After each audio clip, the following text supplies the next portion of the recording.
नमस्कार. आज आपण भेट देणार आहोत छत्रपती संभाजीनगर शहरातील प्रसिद्ध सिद्धार्थ गार्डन येथे.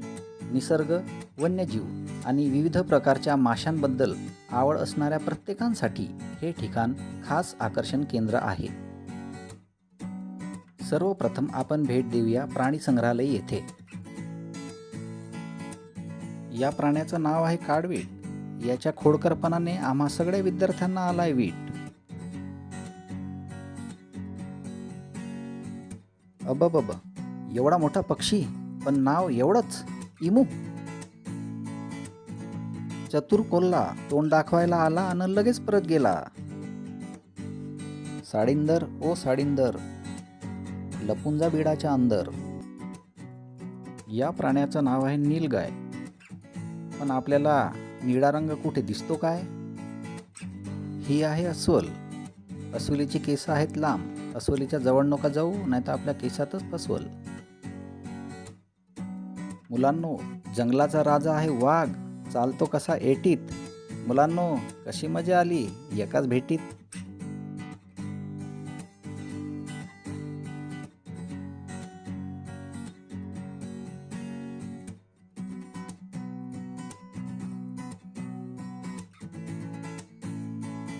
हा आहे बेंगाल टायगर. सशासारखा पांढरा, पण मात्र डेंजर. चाल आहे रुबाबदार आणि शरीर आहे वजनदार.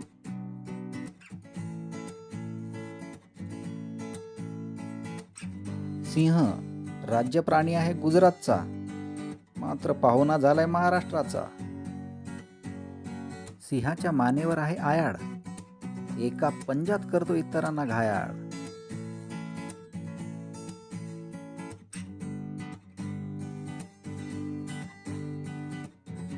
आता आपण येथील आणखी एका आकर्षणाकडे जाऊया, ते म्हणजे मत्स्यालय. या मत्स्यालयात विविध रंगाचे आणि आकाराचे गोड्या पाण्यातील तसेच शोभिवंत मासे तसेच कासवाच्या विविध प्रजाती पाहायला मिळतात. पाण्यात मुक्तपणे विहार करणारे रंगीबेरंगी मासे पाहून लहान मुले, विद्यार्थी विशेष आनंदित होतात. मत्स्यालयातील प्रकाश योजना आणि माशांची आकर्षित मांडणी पर्यटकांचे लक्ष वेधून घेते. सिद्धार्थ गार्डन केवळ मनोरंजनासाठीच नाही, तर शैक्षणिकदृष्ट्याही महत्त्वाचे आहे. विद्यार्थ्यांना जैवविविधता, वन्यजीव संवर्धन आणि पर्यावरण संरक्षण याबद्दल प्रत्यक्ष अनुभवातून शिकण्याची संधी मिळते.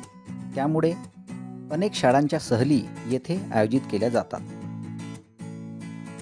सहलीच्या निमित्ताने आमच्या जिल्हा परिषद आदर्श प्राथमिक शाळा चिंचलेखेरे या शाळेतील विद्यार्थ्यांना या प्राणी संग्रहालय तसेच मत्स्यालय याचा अनुभव घेता आला. जर तुम्ही छत्रपती संभाजीनगरला भेट देण्याचा विचार करत असाल तर सिद्धार्थ गार्डन तुमच्या यादीमध्ये नक्की असायला पाहिजे. कुटुंब, मित्र किंवा विद्यार्थ्यांसोबत येथे घालवलेला वेळ निश्चितच संस्मरणीय ठरते. मित्रांनो, जीवनात आनंदी राहा, स्वस्थ राहा, मस्त राहा. नमस्कार.